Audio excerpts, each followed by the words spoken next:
Pilihan Raya Kemaman. UMNO teruskan misi tawan kerusi wala pembangkang, sokong PM, tegas Zahid.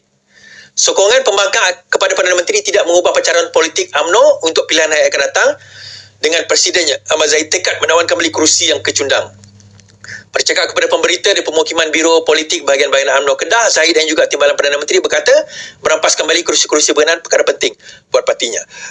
UMNO dan Barisan Nasional akan memperkira perkembangan terbaru itu. Biarpun baik, namun UMNO berpindiran kerusi itu perlu menjadi kerusi UMNO semula. Dengan arti kata lain, UMNO tidak berkira bahawa hanya kerana mereka telah menyokong PMX, seolah-olah macam tak perlu nak bertanding dekat kerusi tersebut lah. Seolah-olah sedemikian. So, dalam perkara yang sama juga PRK Kemaman, UMNO beri bayangan letak calon langsung PRK Kemaman. Zahid Hamidi membayangkan calon langsung UMNO diletakkan pada PRK Kemaman 2 Disember ini. Presiden UMNO berkata keputusan meletak calon langsung bukan satu perkara yang baru, tapi sudah dilakukan sejak dulu bagi memastikan kemenangan parti. Katanya, langkah itu dilihat mampu memberi kejutan kepada pihak lawan. Kita pernah melakukan pemilihan untuk calon langsung tanpa pemilihan hierarki dalam parti dan telah terima baik. Dan bagaimana besar, kaedah sama dibuat untuk PRK Kemaman. Yang penting bukan hanya kemenangan, tetapi sekurang-kurangnya majoriti setru politik boleh kita kurangkan. Ini adalah indikasi kepada kejayaan yang kita akan mulakan di Parlimen Kemaman ini. Beliau berkata demikian dalam sidang media. Maksudnya berkemungkinan besar tanpa melihat kepada hierarki, sama dia orang senior ke, ada jawatan ke, tak ada jawatan ke, berkemungkinan apa orang kata UMNO akan meletakkan calon di PRK kali ini terus direct daripada pilihan akad umbi ataupun daripada pilihan bahagian lah. Okey, habis kat situ. Menarik Muhyiddin sepatutnya jadi ketua pembangkang, kata Syahir.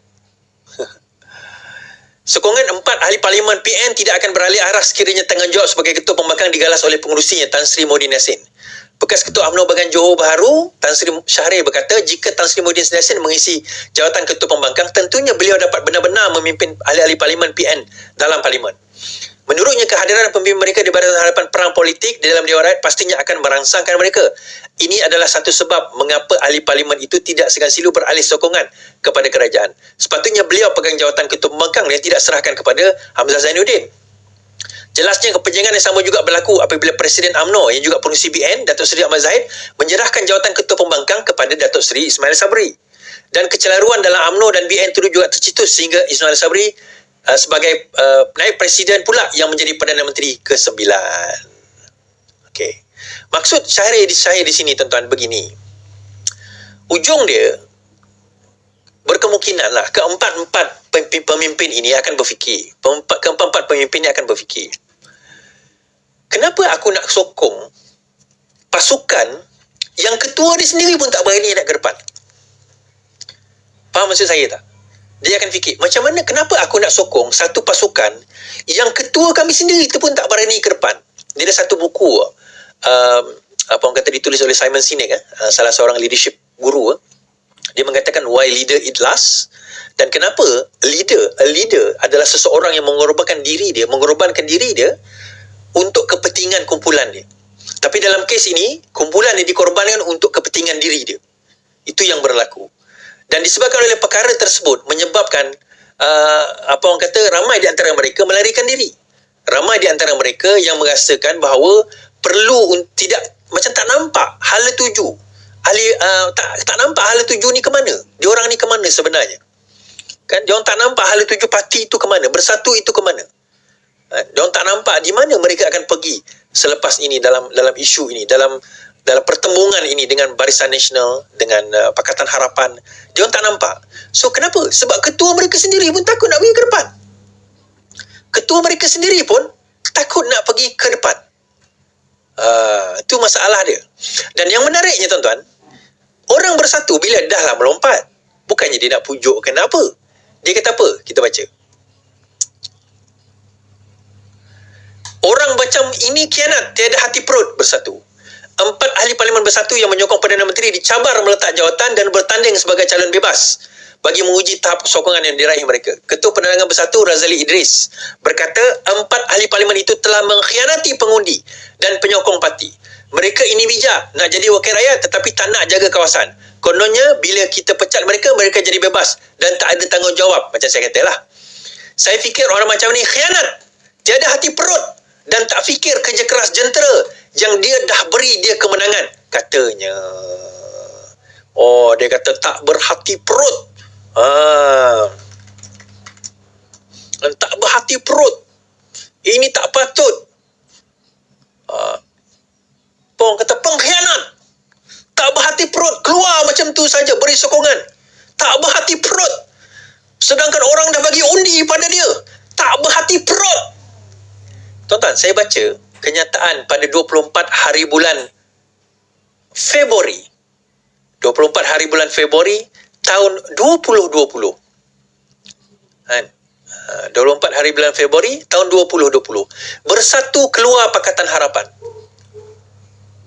Presidennya Tan Sri Muhyiddin Yassin berkata, keputusan itu dibuat dalam Majlis Pimpinan Tertinggi Bersatu dalam mesyuarat khas diadakan pada 23 Februari lalu. Semua ahli Dewan Rakyat dari Parti Bersatu juga dengan ini keluar Pakatan Harapan. Semua mereka menandatangani akan bersumpah untuk terus menyokong dan beri kepercayaan kepada Tun Mahathir sebagai Perdana Menteri Malaysia, katanya. Saya ulang. Semua ahli Dewan Undangan Bersatu, Dewan Rakyat daripada Bersatu, dengan ini keluar dari Pakatan Harapan.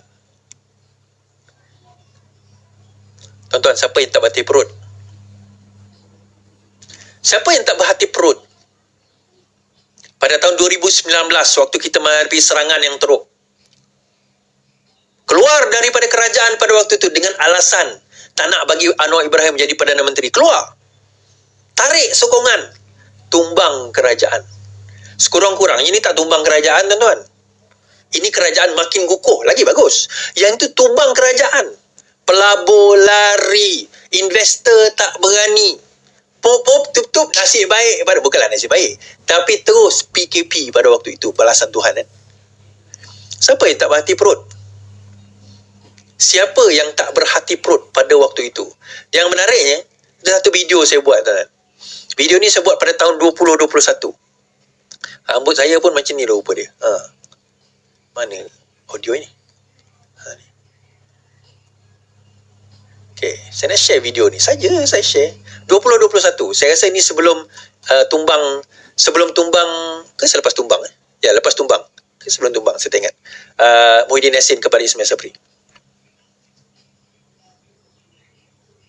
Ya, dalam hidup ni, jangan hianat dengan orang. Dia macam ni, tuan-tuan.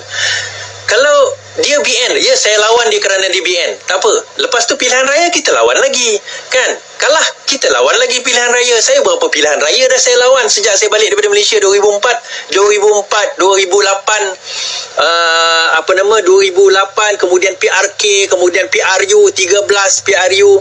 Semualah yang mana ada pilihan raya, saya akan, mana saya boleh bantu, saya bantu. Kita lawan dan kita lawan dalam pilihan raya. Bila dia jadi kerajaan, dia jalanlah jadi kerajaan, tak ada masalah. Cuma yang saya benar-benar, orang kata apa, bernanah hati saya ni, apabila dia khianat. Itu keyword dia, tuan-tuan. Khianat, pengkhianatan. Dan bila lepas saya live, saya kata, lepas syaratan tu berlaku, saya kata macam ni, cari balik video saya kata apa? Mereka akan dikhianati bukan oleh orang luar, oleh orang di dalam kerajaan mereka sendiri, oleh mereka di dalam kelompok mereka sendiri. Sebab apa? Dia akan kata, kalau dengan kawan kau pun kau boleh khianat, ini kan pula dengan kami yang bukan kawan kau. Dia akan bagi tahu Azmin, dengan kawan 20 tahun yang kau berjuang pun kau boleh khianat.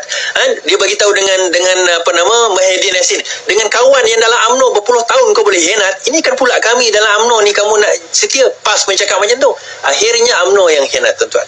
Kita boleh tengok suasana tersebut. Dan saya bawakan suasana tangisan. Lepas dia orang menang pada malam itu, tangisan. Sedan masa tu. Saya tengok video ni, orang hantar video ni kat saya. Dan orang yang hantar tu pun saya dah tulis nama dia dalam saya punya page tadi, kan. Orang tu dia kata, Is, tengok, kan. Dan dia punya bos pun ada kat situ. Kita tengok video. Tangisan seduh sedang menjadi syair cinta, terasa hidup sekuat.